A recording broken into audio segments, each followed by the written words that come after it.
ও বৃদ্ধা মা, এমন একটা সময় আসবে, এমন কিছু উম্মত দুনিয়ার জমিনে আসবে, তারা হায়াত পাবেই মাত্র 60 থেকে 70 বছর।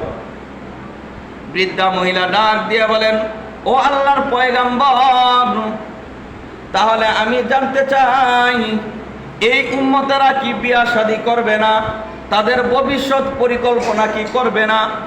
আল্লাহর পয়গাম্বর নূহ আলাইহিস সালাতু ওয়াস সালাম ডাক দিয়ে বললেন, ও মা, এই 60 বছর বয়সে তারা পাহাড় পরিমাণ সম্পদ বানাইবে, পাহাড় পরিমাণ তাদের সম্পদের মালিক হয়ে যাবে।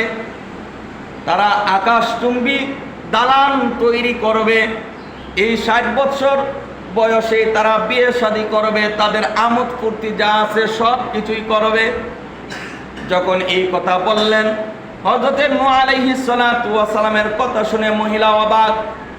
হযরতে নূহ আলাইহিস সালাতু ওয়াস সালাম ডাক দিয়া বললেন, হে মা, এই উম্মত হয়ে যদি আপনি জন্ম নেন তাহলে আপনি কি করবেন? যখন এই কথা বললেন, বলার সাথে সাথে মহিলা ডাক দিয়া বললেন, ও আল্লাহর পয়গাম্বর, ও আল্লাহর পয়গাম্বর, আমি যদি সেই সময় যদি এই নবীর উম্মত হয়ে যদি আমি আসি, তাহলে আমি এক সেজদায় আমি আমার 60 বছরের জিন্দেগিটা কাটায়া ফেলবো। সুবহানাল্লাহ। মহিলা বলতেছেন যে আমি যদি তখন যদি আসি, আল্লাহ যদি আমাকে পাঠায়, তাহলে এক সেজদার মাধ্যমে আমার 60 বছরের জিন্দেগিটা আমি কাটায়া ফেলব। আর আমরা কি করতেছি? এই সময়টাকে আমরা কই কাজে লাগাইতেছি? আসুন আমরা সময়টাকে আমরা কাজে লাগাই। এই যে হেলায় খেলায় সময়টা নষ্ট করতেছি। একটা সময় আপনি আফসোস করবেন এই সময়টার জন্য আপনি আফসোস করবেন, কিন্তু সময় আপনাকে ধরা দিবে না। সময় তখন আর আপনি চাইলেও আর ফিরিয়ে আনতে পারবে না। নদীর স্রোত যেমন চলে যাইতেছে, আমাদের হায়াতটাও এইভাবে চলে যাইতেছে, টানলেও আর আসবে না। সময়ের কাজ আপনাকে আমাকে সময়ের কাজ সময়ে করতে হবে। এখন থেকে যদি আমরা আমাদের জিন্দেগিটা যদি ঈমান এবং আমল দিয়ে যদি পরিপূর্ণ যদি করতে না পারি, তাহলে হাসরের ময়দানে যখন আমাদের আমল নামা যখন আমাদের কাছে দেওয়ার পরে তখন আমরা চিৎকার করে কান্না করতে থাকবো। আপনাদের দোকানে বসে যে আপনি আড্ডা দিয়েছেন, এই সময়টাও আপনার এখানে লেখা থাকবে। দোকানে বসে আপনি কি কি কথা বলছেন, এই কথাগুলো আপনার আমল নামার মধ্যে লেখা থাকবে। এই প্রত্যেকটা জিনিস আপনার আমল নামার মধ্যে লেখা থাকবে।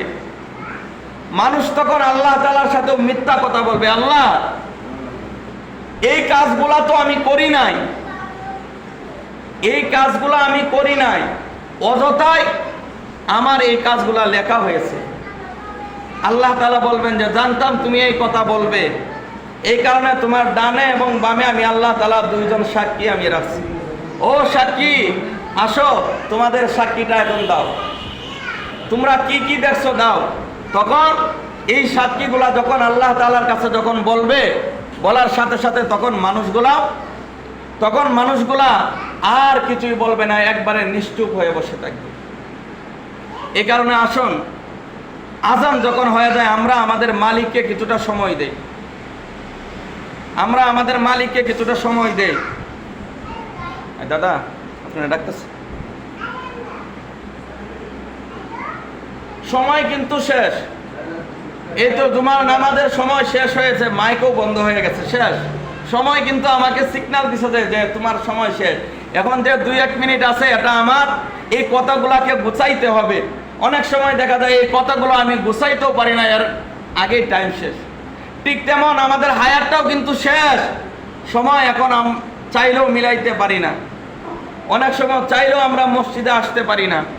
এখন আসুন, প্রত্যেকের কাছে অনুরোধ, এলাকাবাসী যারা আছে, আপনাদের পায়ে হাত রেখে আমি বলতে চাই, আপনাদের পাটা বাড়িয়ে দেন, আমি পায়ে ধরে আমি বলতে আমি রাজি। যদি বলেন যে প্রতি 5 ওয়াক্ত আপনাদের পায়ে ধরে বললে আপনারা মসজিদে আসবেন, তাও আমি রাজি, তারপরেও আপনারা মসজিদে আসেন। মসজিদে আপনারা আসেন, আপনারা মসজিদের হক আপনারা আদায় করেন। সময়টা আল্লাহ তাআলা দিয়েছেন, এই সময়টার হক আপনারা আদায় করেন। আমরা যদি সময়ের হক যদি আদায় না করি, এই সময়টাও আল্লাহ তাআলার কাছে আমার আপনার জন্য কাল হয়ে দাঁড়াইবে। এই সময়টা আল্লাহ তাআলাকে বলবে, আল্লাহ এটা কাজে লাগাই নাই, এই বান্দাকে আপনি জাহান্নামে দিয়া দেন, এই বান্দাকে আপনি জাহান্নামে দিয়া দেন।